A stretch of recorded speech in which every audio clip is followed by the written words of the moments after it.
Welcome to your Voice Your Impact show, where authentic voices spark real change and bold conversations lead to lasting impact. That's right. This is a space where we amplify ideas, celebrate stories, and challenge mindsets because every voice matters and every story has the power to transform. Whether you're a dreamer, a doer, a change maker, or someone simply figuring it out, we are here for you. Each week, we bring inspiring guests, thought-provoking conversations, and powerful insights to help you own your voice and leave your impact. I am the energetic EJ, a life and transformational coach, a podcaster, and an event host. I work with women who are accomplished to turn their success into legacy influence. Hi, my name is Olawale Afolabi, but many know me as Scott Unlimited. I'm a seasoned compere and orator par excellence, passionate about connecting people through words and purpose. Beyond the mic, I'm a business intelligence professional driven by insight, strategy, and impact. My name is Grace So Amazing. I am an integrative life coach. I help my clients align their psychological, social, and physical well-being. I am the founder of Friends Lean On Global Foundation, a non-governmental organization that is centered on educating people about mental and emotional well-being. Like, subscribe, and share. Welcome.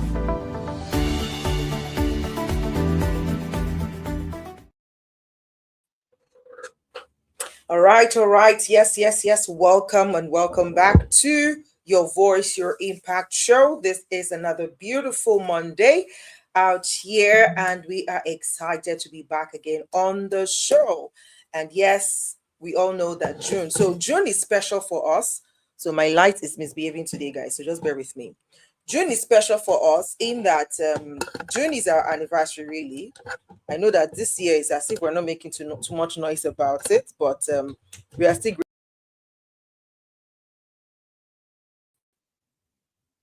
grateful nonetheless.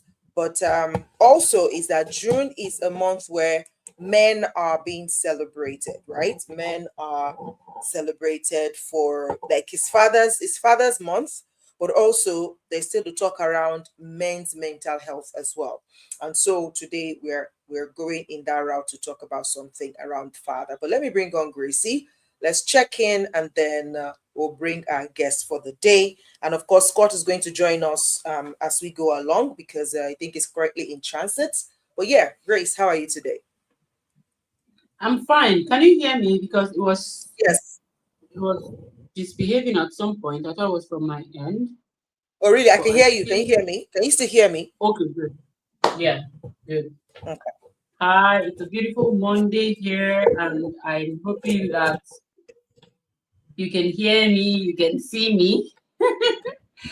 If you can, it's another wonderful June. Like EJ was saying, June is a special month, and this was birthed 4 years ago, and we are gradually approaching the date that EJ, 4 years.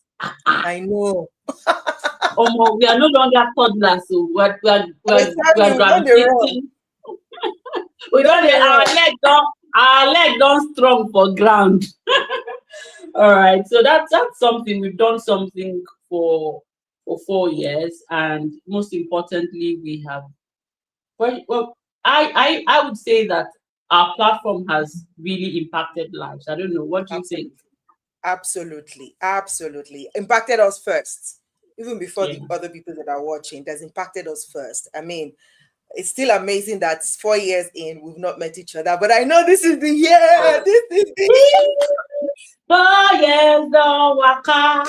We see the carry go. Nobody waka. Nobody goes solo. Baba Daddy, Naya Gracie, Yeah. Yes, it's going to be amazing. I'm going to be meeting Grace for the first time this year after 4 years of being on this show together, and more than 4 years of knowing each other, because we're already in a community together for a while before we started this, right? And so we've probably known each other now for about going to 6 years, and we've not seen each other before. So hopefully, I'm looking forward to meeting her. Yeah, I'm excited. Me too. And you know the funny thing, technology. Let's give technology kudos, because I Yeah, mean, how on absolutely. earth would you connect with someone you've never met? No wonder some people meet online and after a while they get married. And I'm saying that are they, there's that connection. You'll be gisting, There you'll is. be connecting, even you Yeah. quarrel, you fight, you settle, and all that. Absolutely, absolutely. And I think, because it's our fourth year, that's visit, it has to be a hangout. We have to make noise Oh, about it. It has to be a hangout. Like your voice, your impact hangout community. Let's hang out, let's have something yes, in. So yes, yeah, we're looking yes. forward to that, just to celebrate our fourth anniversary. But thank you everyone who has been a part of this journey, whether you're meeting us for the first time, you're watching this for the first time, or you've been watching our shows. For those of you who send in feedback, give us suggestions on what to talk about. We want to celebrate you. Thank you. Thank you. We see you, we honor you, we celebrate you. For everyone who drops a comment on our YouTube channel, for everyone who is following us on social media, for everyone who is also following us individually and giving us that, encouragement. There are times that people will say, are you people still doing that show? I've not been seeing your posts as much again. Yes, that's true, but we still do it. Just that life has been happening. I've not been able to really kind of push the way we were pushing before. But yes, we see all of you. We appreciate you all, and we want to say thank you for being a part of our journey. And we know that as we grow, as the years count, we're going to get better, as things get better for us as well. But yeah, today we're talking about a very, very interesting topic. Being the month that is dedicated to fathers, we're talking about healing the father's wound. There are a lot of men that are unsure of how to show up as men or as fathers themselves. Like they've been hurt, whether because they've had absent fathers, or just fathers that didn't really emotionally connect with them, but somehow they've grown. They've not really seen anything. They've not really seen any example, so to say, to follow. And now they've grown, and life has pushed them into the same place. And it's like a struggle right now. So today's conversation is one that really many people carry quietly, especially men, and because they don't even normally talk, right? So they just carry this weight quietly. And when we think about fatherhood, we often talk about responsibility, leadership, provision, and presence. But we don't always talk about the stories that shaped the men who are now expected to become fathers themselves. Because what happens when the example you were given was absent? What happens when your first experience of fatherhood was distance, silence, harshness, disappointment, or simply not knowing what healthy fatherhood looked like? Can a man become a father he never had? Today, we're exploring healing the father wound, an honest conversation about faith, forgiveness, identity, and breaking generational cycles. So here today, we're not blaming anyone.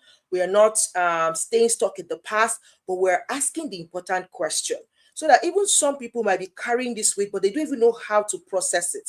We are hoping that as we open up this conversation, you're going to think about it and actually process it. And maybe if you're in that place right now as a young man, maybe you're not like into marriage yet, but it's something you're beginning to consider. And you're looking at yourself, looking at your life, looking at, what has happened in your own past, and wondering, would this really work for me? That's why we're having this conversation today. So I want you to approach this conversation. We're going to be approaching this conversation open-mindedly, but we really want to kind of look at this topic and just open up the conversation and see what is there for us. And joining us to having this conversation is Charles Essien, connecting from the UAE. He is a project manager. He's a father himself. He's a minister, let's say a minister of the gospel as well. Not a pastor, but like a minister, because he has the ministry, of teaching and of leadership, right? And so we'll be looking at that from that angle. But of course, we have Grace here too. Grace is a therapist, a psychotherapist as well as a coach, right? So we're going to have that angle as well from her end. And I myself, as a coach and as a boy mom, I'm also looking at, okay, how am I going to help my son? Because I'm a single mom, right? So his dad is not present in his life. How am I going to support him to be a man without having that example per se, right? He's blessed to have men figure or father figures around him, but again, it's not like, it's not like. So these are some of the conversations we're going to be having today. So let's welcome our guest today, Mr. Charles Essien. Hello, hello, hello, Mr. Charles. How are you today? Your mic is muted. Yeah, hello, EJ. Hello, Grace. Good to have you. Greetings from this end. Thank you so much for being here. Before we go on to the conversation, I want to say hi to Shana. Shana, thank you for joining us today. You are welcome to the show. Please let us know where you are connecting from. Tell us in the comments where you're connecting from. And for those of you who are on Instagram, also you can let us know where you are connecting from in the comment section. I will be reading your comments and acknowledging your presence here today. All right. And of course, if you're also on LinkedIn, you can also drop your comment, and then we are going to see our people. Simeon, it's been a long time, bro. Welcome. Thank you for joining us from the UAE. Thank you so much. Good to see you. Well, not see you, but at least good to read from you. Thank you for joining us. Okay, so Mr. Charles, how are you today? It's been a wonderful day. We were having a holiday over here. So today was more or less having family bonding, having friends visiting, and probably taking the children out to a park. So it's been a wonderful and a fun field day. Love it. Oh, that's true. Happy New Year to the Muslim. It's the Islamic New Year today. So happy New Year to the Muslim brothers and sisters. Okay, Shana is connecting. I hope I'm pronouncing your name well. Shana, I hope it's pronounced well, is connecting from the USA. Thank you so much for joining us today on the show. So, Mr. Charles, let's give you just say introduce yourself the way you want us to remember you, right? The way you want us to remember. If you're going to introduce yourself like that, please go ahead and introduce yourself. Okay, EJ, Grace, and viewers and friends who has joined us here. Like EJ has said, my name is Charles Essien. First of all, I want people to know me as a father. Want to be known as a husband, and to be known as someone who loves God and who loves the things of God, and above all, someone who loves family. So that's that for to be known. Then professionally, I'm a project manager. I'm a leadership, they call it leadership enthusiastic, but I love leading and I love showing the way and I love making things happen and making things work.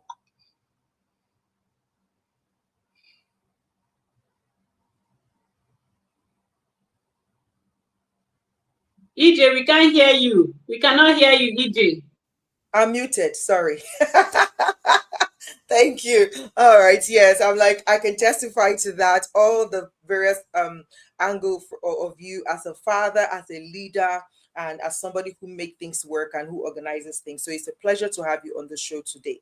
I want to ask you this question as we dive into the conversation, to say that when we shared the topic with you, what came through your mind when you heard the title of this conversation today, Healing the Father Wound? What was the picture that came to mind for you?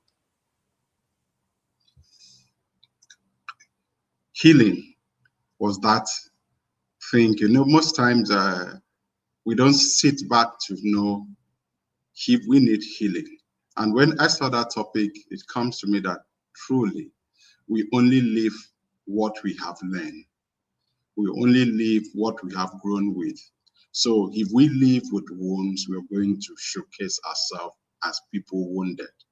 So that dawned on me that healing is a key thing, that we need to sit down wheresoever we're hurt from, wheresoever we're wounded from, wheresoever we're having pains, we need to heal from it to be able to heal others.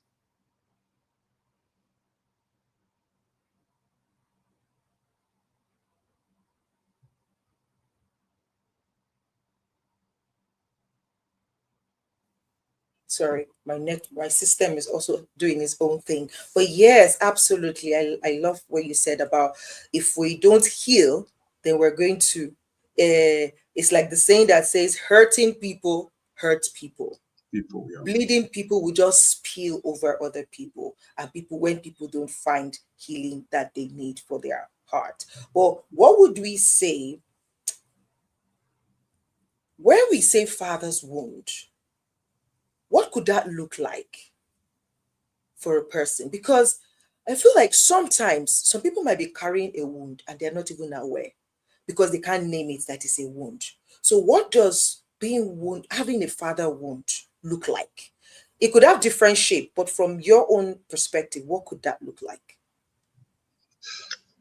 A good one is this. You see, we are very common. It's a very common thing among us to say, my father used to do like this. They used to do this to me. I used to go through this. So, and that was a wound to us. And because we're not healed from it, we didn't come out of it. We internalized that, and then coming now to be fathers, to be husband, we also begin to display that. So when we're talking about fathers, when there are those things that were happening, we didn't like it. They hurt us. Maybe our fathers were not there, were not present. They were not there to listen to us. We didn't have them to talk to, or we have to struggle alone. We have to go through things we ought not to go through. So that forms us, that made us so, and we grow with that. So coming out now to be fathers, to be men, to be husband, we begin to display that because internally we were not healed from it. Pass on the mic to you now.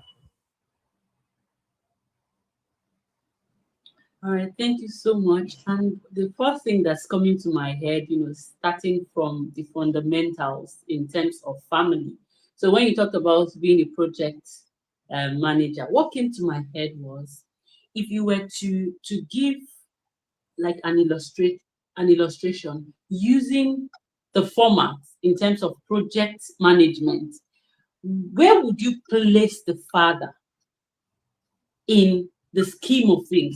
Where would you place the father if you were to relate to us in the terms of project management?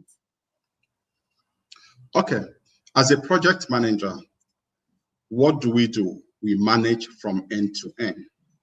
Mm. We listen to the customer, or what we call the stakeholders or the end user. What need is, what do you want? So we look at the process of what do we need to get what you want? What do we need to put in place to make what you want come to be? What time do we need for this? And then we begin to who to work with to arrive at that point that we will be able to deliver that result. Until that point, we deliver the result. That's a project man. Then as a father, you stay at that point of knowing what is the purpose of this, of you, of the family. How do you bring the purpose to bear? What do you need for this purpose to come to fulfillment? Then who gets to work on this purpose? Then as a family, you know that the stakeholders, the other people you need your wife, you need the children if they are there, you need other family members. What role are each of these persons going to play for the success of this project, for the success of this family? And how can I guide each and every one of these persons to be able to deliver on purpose, on what is expected of that person? Then then sit back and review what they are doing and said, okay, A is doing what was ought to do, or B is not doing what was ought. Then you go back to ask, why are you not doing it? This is what you are supposed to do, and you are not able to deliver this. So how can I help? So boldly talk with that person, see purpose, fine-tune it, and then come back to the purpose. And at the end of the day, we now come up with that successful family, which is our end product. and then everybody is happy in it. So if you look at that, you now discover that the father or the men sit at that pivot of fine-tuning everything, gathering everything, advising on everything that is needed to make that family a successful one. Now, the question is this: if you as a father is not grounded, is not healed, is not positioned, how do you help to fine-tune all these other subsets to bring out the result that you expect to be? And that is also where we are having problems today, like in family, because the father itself is not aware, or the father himself has lacked the tools that is needed to guide, to direct, to advise, to supervise, and then to get the proper result. Then at that point, you discover that either the result in one way or the other will come out, but is it actually the result that was expected? So as a project manager, that is how I see this, and that is how I can line that up with the discussion we are having now. I absolutely love it. I love it. You know, just listening to you explain the role, you know, helping it, breaking it down, it's just making me see how we know fathers are important. Now, this next question I want to ask you is,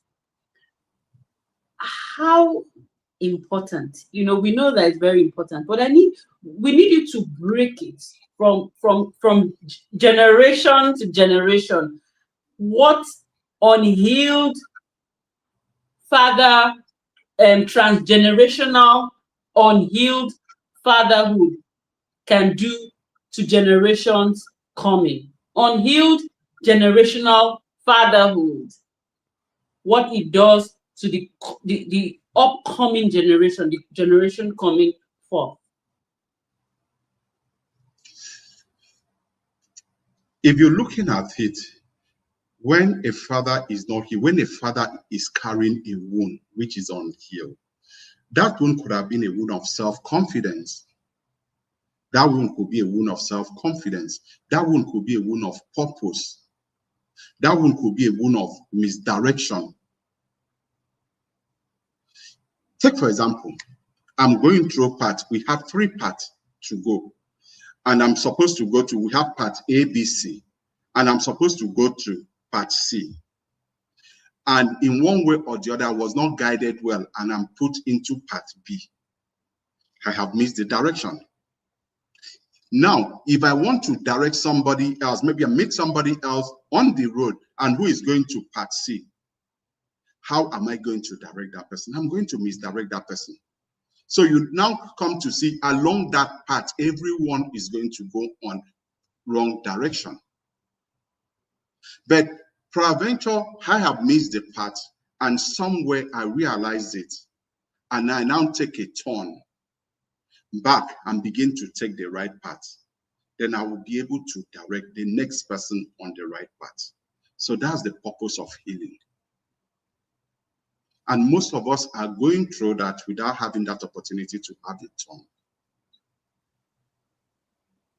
So when you say what import will it be to the next generation, the way we are denied our self-confidence, we're going to deny the same person the self-confidence. The way we were looked down on, we are going to look down on the same person. The way we were treated, we are going to mistreat the same person. Because we only give what we have. And what we have, we think that is the best. Wow, I love that response. I mean, I loved the real tangible things that you use to exemplify it. Over to you, EJ.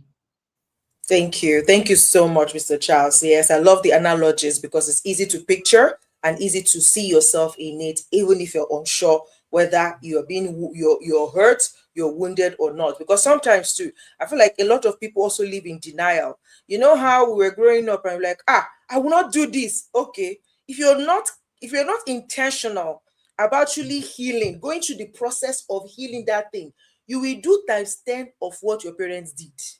Yeah. Yes. Yeah. If you don't use, So that's why these conversations are important, because when we begin to see some things in us and it's looking like a pattern, Like at first, it will not, because like you said, what you said last, saying that what you carry is the best because that's what you know. And what you know is what you feel, this is the best. This is the best way to take care of people. You know, it causes trouble between mother-in-laws when they come, to come and do a mugo. And they say, no, this is how you press the baby. Wife will be like, please, please, please, please. Don't come and press my baby like that. But they're like, this is how we did it, right? But probably because they didn't know better.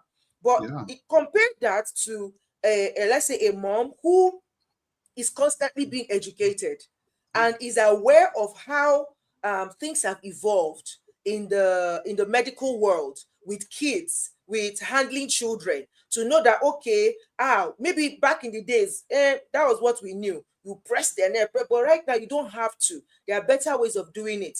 If you circumcise a boy child, there are better ways of doing. There's a better way of healing it, that it will not even cause too much pain for the child.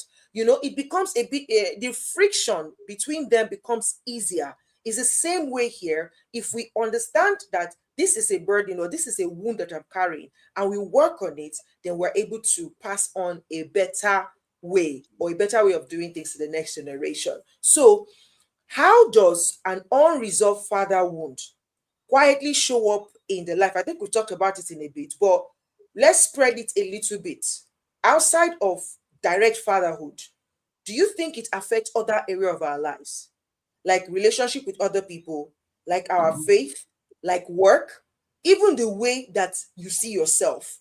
Does this wound that you carry from your father, does it affect, how does it show up or affect every other area of your life? Apart from, because in case somebody is listening and they're like, me, I'm not a father now, or I'm not even thinking about it now, but they might be hurting. And if they start working on it now, before they get to that point where they want to now start their own family, it's way easier and better. So how could it show up in other areas of our lives?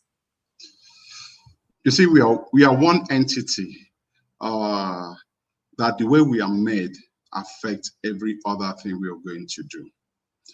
Now, peradventure, unfortunately, you grew up in a home that there was no love.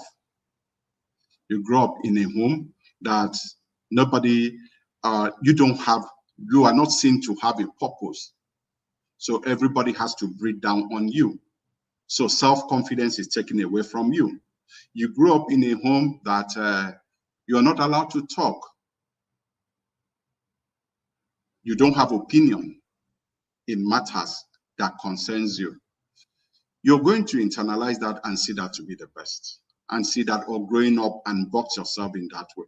So as you're coming to relate with people, that is going to be your expectation, either at a place of work, around your community, your neighborhood, whatsoever gathering you belong to. You see that as a normal way. So once people behave the other way, you see it as abnormal. You're not going to have that self-confidence to stand up to something. You're not going to have that self-confidence to show up. You're not going to see reason to love. You're not going to see reason to care. So you see, it affects all the facets of your life. And you're going to dole out that way. Sometimes we said, oh, I'm a quiet person. Are you really a quiet person? Probably you are not, just because you were not allowed to voice out. Sometimes we said, oh, I don't like social gathering. Is it because you don't like social gathering? It's just because you came up in where you were restricted and you grew up that way. And by not interacting, by not loving, by not caring, by not showing up, by not speaking out, one way or the other, you're going to hurt somebody somewhere. You're going to hurt somebody somewhere. By your behavior, maybe a trust is put on you and you have to disappoint, you're going to hurt somebody and it's going to move that way. So, unhealed father, man, is going to hurt some other person somewhere. So for me, it's time we sit back and just say, this thing I'm doing, why am I doing it? The way I'm behaving, why am I behaving this way? and begin to see, is it from the culture, is it from what the baggage you've carried, and then begin to prune yourself. Example, I grew up in a home that we were excluded, we were fenced off people for in the sake of self-protection. You're protected from harm, and then so you were. So I grew up in that person that gathering wasn't my thing. Group of people, when once you're more than one or two, whatsoever idea I had to bury it and all that. So I become shy, I become timid. Ability to communicate wasn't there and all that. So I grew up with that. But at a point, I now look at it, is this the best thing to do? If I don't interact with people, how do I learn from people? If I don't show up, how do I gain something from them? So begin to practice it the other way, begin to learn it and all that. And peradventure, if I didn't do that, maybe that would have been the same thing I would have done to my children. Would have come and said, they said, no, I said, no, don't stay here, be here, don't do this and all that. So knowingly, unknowingly, if you are not healed from a wound, you're going to one way or the other play it out on the next person. Yeah, Gracie, I see you smiling. Go for it. Can you hear me, Grace? I think your network is slow. Yeah, Okay. I can hear you. Something popped up, right? Okay, did you say you were asking me? Say okay. Yeah, I said I saw you smiling, like you wanted to say something. Yeah, go ahead. I was smiling because something, we were speaking to a father to enroll his children to learn how to swim. The man said, no. The way he jolted and the way he was like, I'm like, swimming is a life skill, is a skill that people are happy to equip their children to swim and all that. You know what he said? He said that when he was younger, I think he saw something, that he saw someone that almost drowned. And ever since then, he himself doesn't get anywhere close to water. And I'm like, that's the reason why they should learn how to swim, so that when, I couldn't convince him. It was just like, see, madam, leave me alone. You see, don't even say it. I don't even want my children anywhere around the pool. And when you were saying what you were saying, I was just like, wow, this is especially, and I think this is where I want our viewers. I don't know if you're watching this now and if you watch this later. I liked what Mr. Charles said. He noticed that I grew up with this kind of setting, but I know that it isn't good for me. I have to change the narrative. I absolutely love, because another thing, when you were saying, I remembered one man, we went to the village, and then he was talking. He said that we should call him, and then when he calls, if we should say who is on the line, he'll be very angry. And then we're like, what if you're not, he now said that, hope we know that in our heart. He just said one thing. I can't remember that this is what we are known for. He was saying it with ego and some kind of that this is us. This is our thing. Like, Baba, calm down.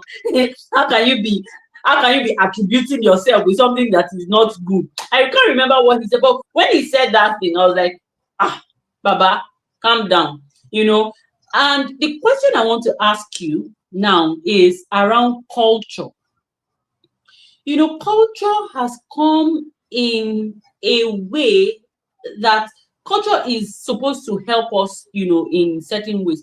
But what do you think culture is doing in facilitating injuries?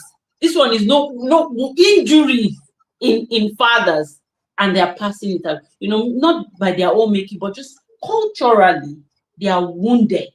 And how, what, and examples, if you may, help us share so that will know if it's no longer working, let's twist it and throw it away.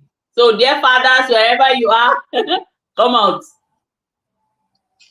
Okay, Grace. You see, when we talk about culture, culture is a fundamental thing. Culture shapes everything. Culture shapes our life, shapes our religion, shapes everything. And but what we have not been able to separate is that culture goes with time and moment. Cultures are not supposed to be static. They go with time and moment. So things shape culture. Let me give you a typical example of something that happened. My mom is Calabar. And I grew up as a child, a young child, to see chicken. If a Calabar person or my mom's prepares chicken, you only see the fleshy part. That's what she prepared. The limb, the legs, and everyone are thrown away. They are thrown away, except the fleshy part. So we come up like that. I went to a boarding school, and I saw that the wings, the legs with something people struggle for. So, and I tried it, and it was nice. So I got back and asked, and I began, why are we throwing this thing away? They said, no, our culture forbids it. We don't, and all that. And also have friends who were from other part of the state, the northern part of the state, other part we meet, and they enjoy this. So I decided to probe more and said, what causes this culture that we have to do that? I keep asking.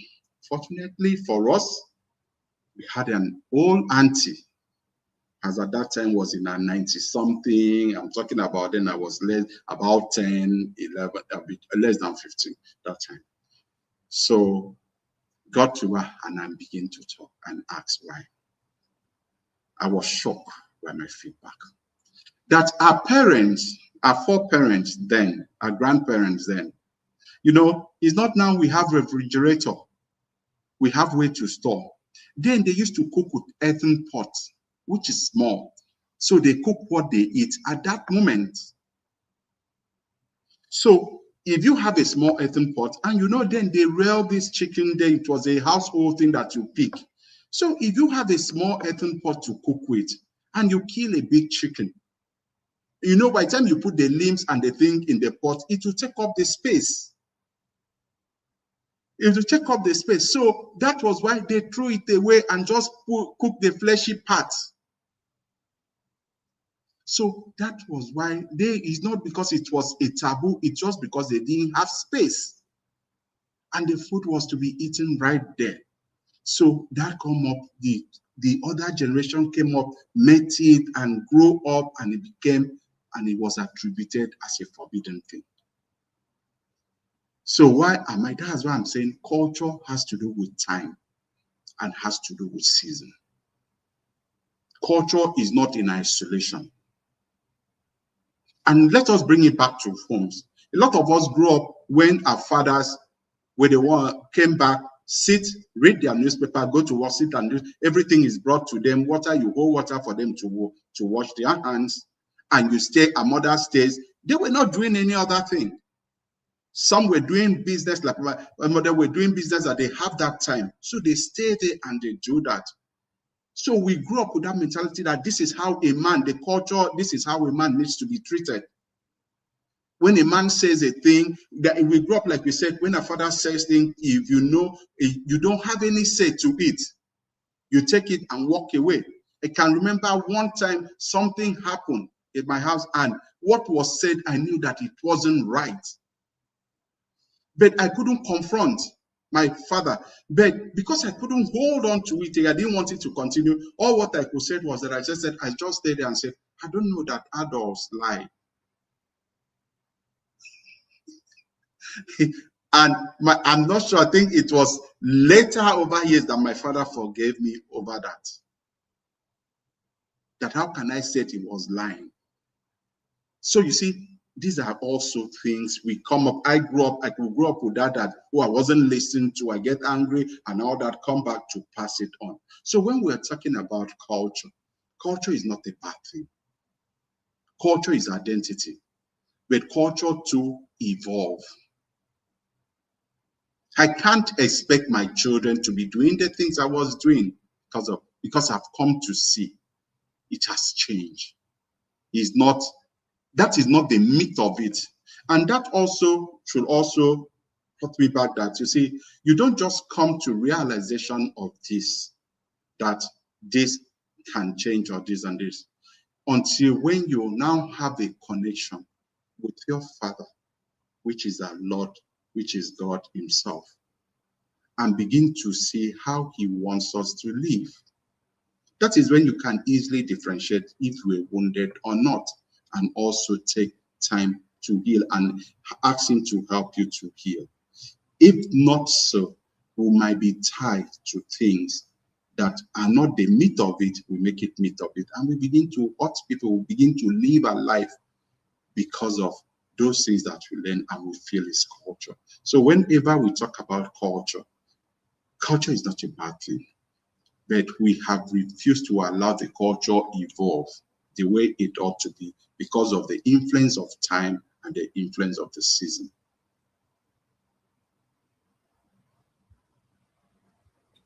So good. So good.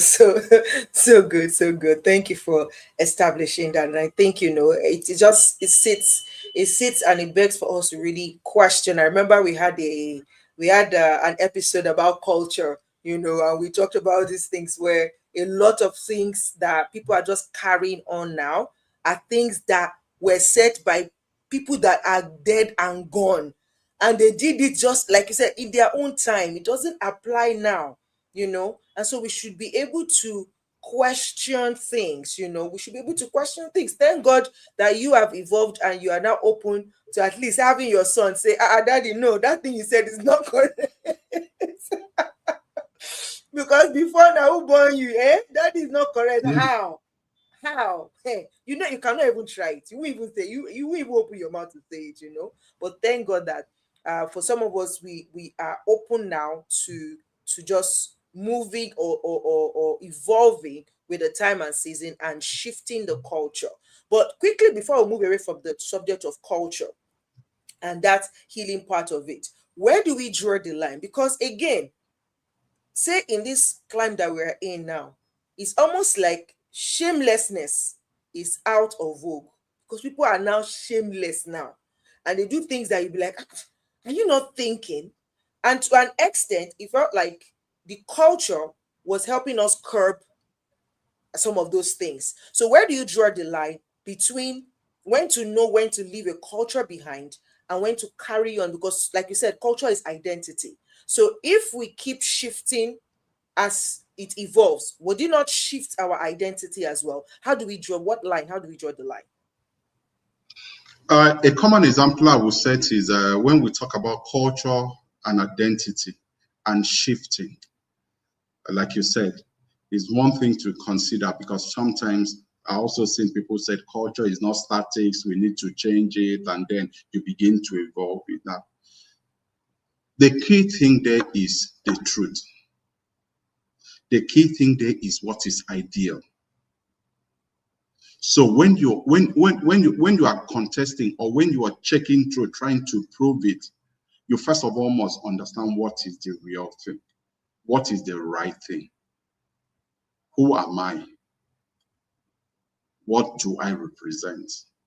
Because if you don't understand that, you're going to either wear and unwear every culture, everything as it pleases you.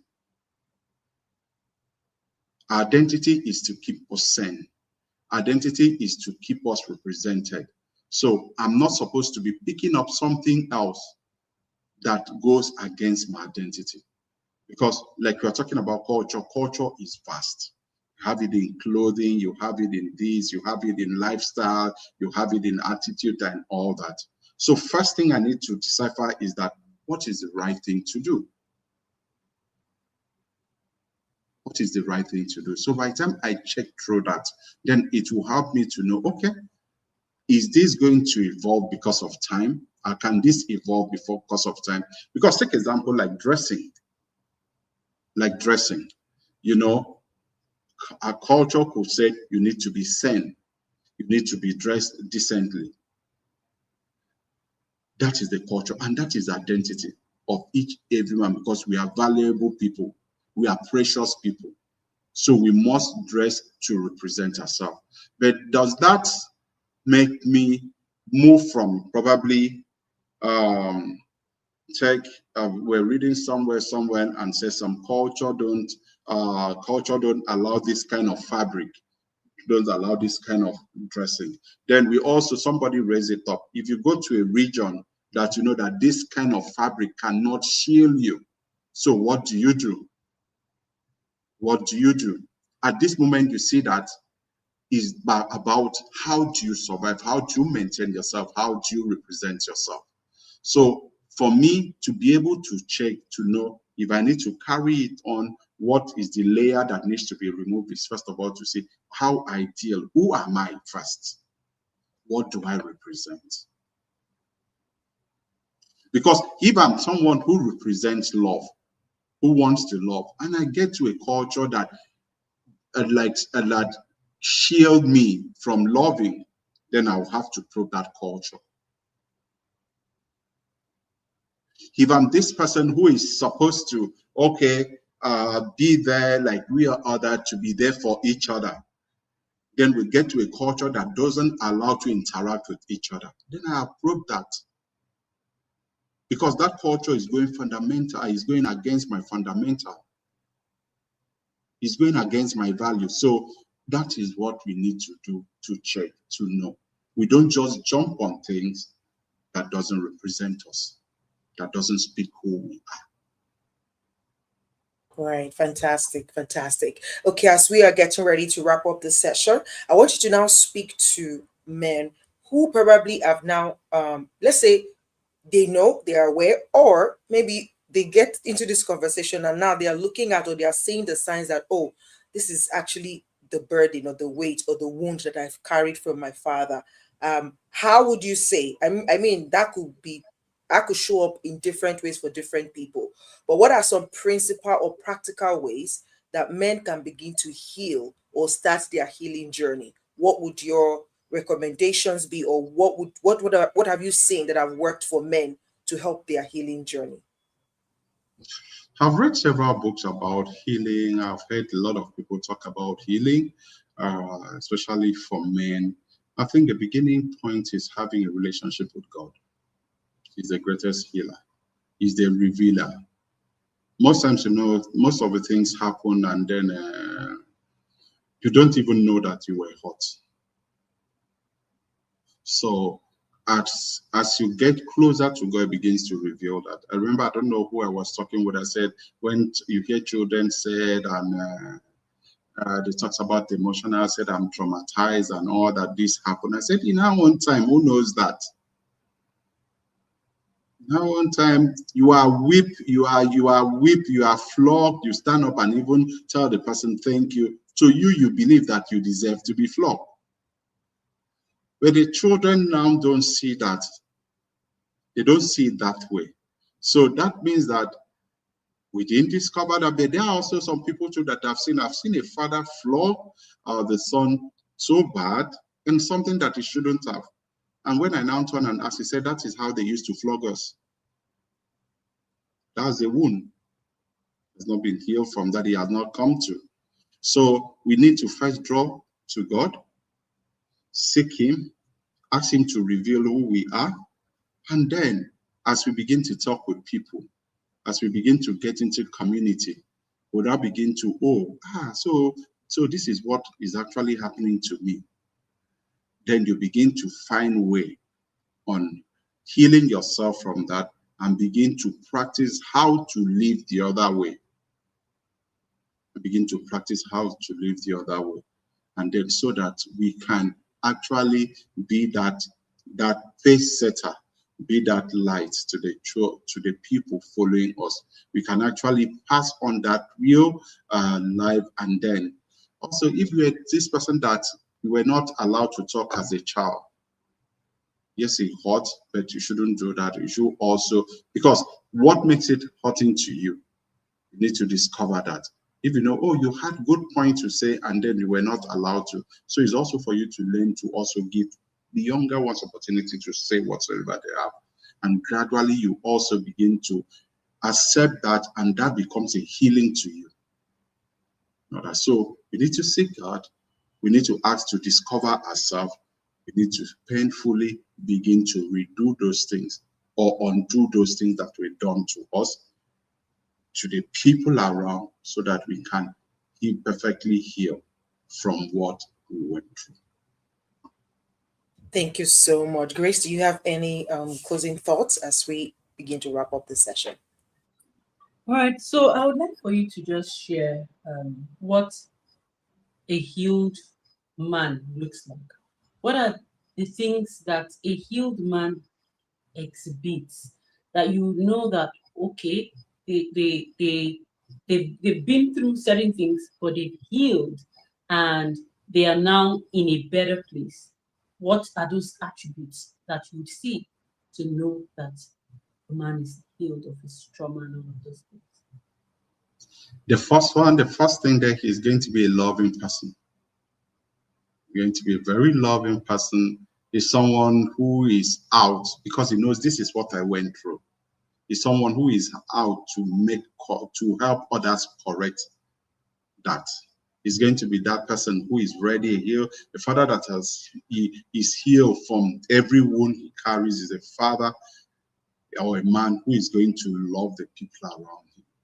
If he has a family, he's going to love his family. If he doesn't have, he has a community he's going to love. He's that person who is going to go out to see the success and the growth of others around him. That's a key attribute of a healer. Someone who doesn't feel that your growth affects his growth. Who doesn't feel that you growing, maybe at work, who doesn't feel that his subordinate shouldn't grow above him. Who doesn't see anything as a contest. So that's the healed man. And I pray that every man desire to be there, because we are not just men to our family. We are men in our workplace. We are men to our community. So.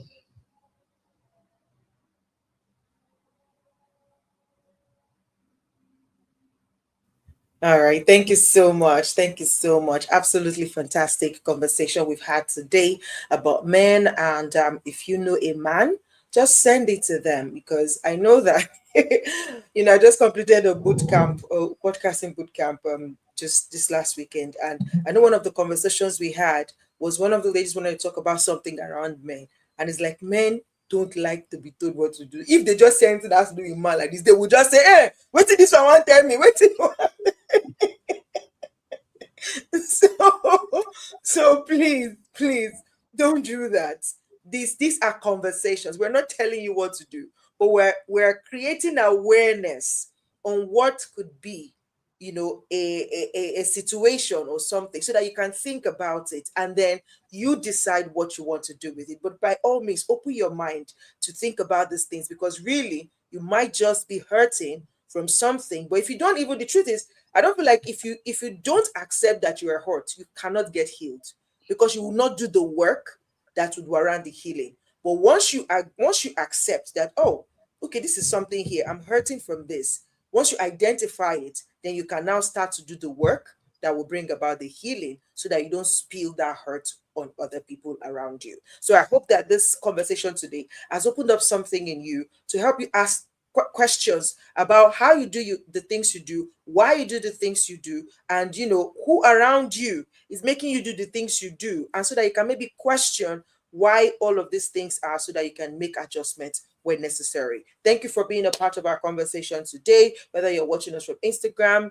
YouTube, or LinkedIn. Thank you, thank you, thank you. And thank you, Mr. Charles, for joining us today and for sharing so deeply and so openly on this topic today. And yeah, so happy Father's Day to you. I think it's this Sunday that is coming, the third Sunday of the month, right? So happy Father's Day to you, and happy Father's Day to all the men out there. And I hope that whatever wound you're carrying from your own fathers, that you will heal from it so that you don't pass it on to your own sons. And I pray that God will continue to bless you as you continue to show up as the head of your family or the leader in whatever community that you belong to. Thank you so much. This is Your Voice, Your Impact. Until we come your way again next week with another conversation.